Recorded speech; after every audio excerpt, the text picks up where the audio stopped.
next assignment I'm going to have you guys do is to learn how to apply rivets. This is a rivet. So the ones that you buy here have sort of a little button on the front, but on the back it looks like this. When you buy this particular kind of rivet in the store, it looks like this. So they're teeny tiny. I do also have just some tubing without the button on the top that you can use. So there's many different kinds, but what a rivet does, it's a way of connecting two pieces of metal together, and it's referred to a cold connection. So we're going to do some cold connections in this class, and we'll also do one hot connection, which is soldering, which is where you have to actually melt it. So a cold connection is a rivet, or a screw, or glue, or nails, or staples, so anything that you don't need heat to actually put together. This machine is great for riveting. It's a riveter, and it's a riveting system. So I'm going to show you how to use it. This particular side right here actually drills the hole the exact size that you need into the metal. This side right here closes the rivet. And then in this little machine comes with this guide as well. Alright, so I did a little practice here, but the next thing I'm going to do is I'm actually going to rivet these two pieces of metal together. So just for your assignment, what I'm grading you on is just actually riveting two pieces of metal together. But it's nice to actually make some earrings or a necklace out of this, and that's what I'm going to do. So I'm going to rivet these two pieces together. I've already filed and sanded this so that there's no sharp edges on that or that. And you can see that what I've done here is drawn a hole, drawn just a little dot where I want my hole to go. Because it's really, once you're like inside here, it's really hard to see what you're doing. So you take this riveting system and you use this side first. This is the side for actually drilling the hole. So get it pretty close down. And then I'm going to put this right on top of that dot that I drew. Make sure it's centered. If it's not, kind of loosen it, adjust it. Okay, so look at it. Is that good? Is that where I want it? And then from there, you basically just twist. Okay, so it's already tight. It's not going anywhere. I know that it's going to drill the hole where I need it. If you listen, sometimes it makes a sound. But you should pretty much be able to tell when you're all the way through. And then when you're all the way through, hold the metal and just untwist it. And now we've got a hole. And it's perfectly filed too. It doesn't make as many scratchy edges as using the drill press does.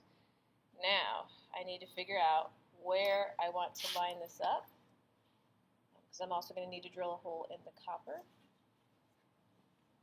So let me get us.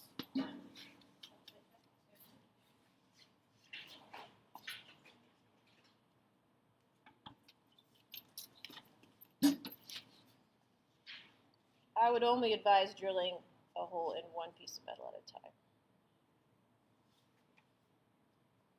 That looks pretty good. So I'm going to draw a hole right there. That's where I want to drill that. Okay, again, put this in there, watch it lowering.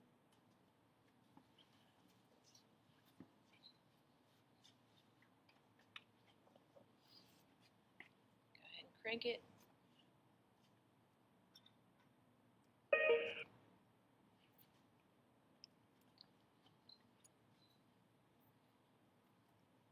Okay.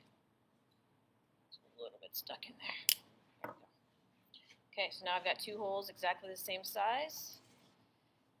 Now, for riveting, there's different lengths of rivets. So you can see these ones are teeny tiny.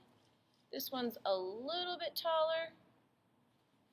This one is even taller, because you need to choose the length of rivet that's going to be best for the thickness of your metal. So this guide shows you, it says, as a good rule of thumb, allow half of the diameter of the rivet to protrude beyond the finished piece. For example, if you're using a 1/16 diameter rivet, allow 1/32 to protrude. So if it's this wide, you want almost that length protruding from the top. So what I do is, and either side of rivet I think is interesting, so you have to decide, do I want this side showing or do I want this side showing? I also have different colors of rivets. Some are copper, some are brass, and some are silver. So I'm going to try this one.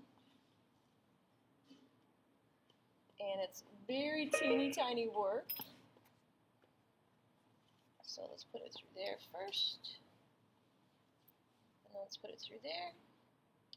Okay, see how much is coming out the top? It's almost as much coming out the top as the entire length, and that's good. So you really want like 1 or 2 millimeters of length sticking out the top. So that's perfect. Now, something that I do is tape it in place once I have it between 2 pieces of metal because it always falls out and it really frustrates me. So I've got the rivet in there, got them lined up. I'm just going to tape that. Then I need to be able to see where the rivet is. So I'm just going to take my tape and just really press it around there so I know where the button part of the rivet is. Again, line it up. Now here's how to use this part. Remember, this part drills the hole, this part rivets it. So you want to put the button part of the rivet down in this little button area.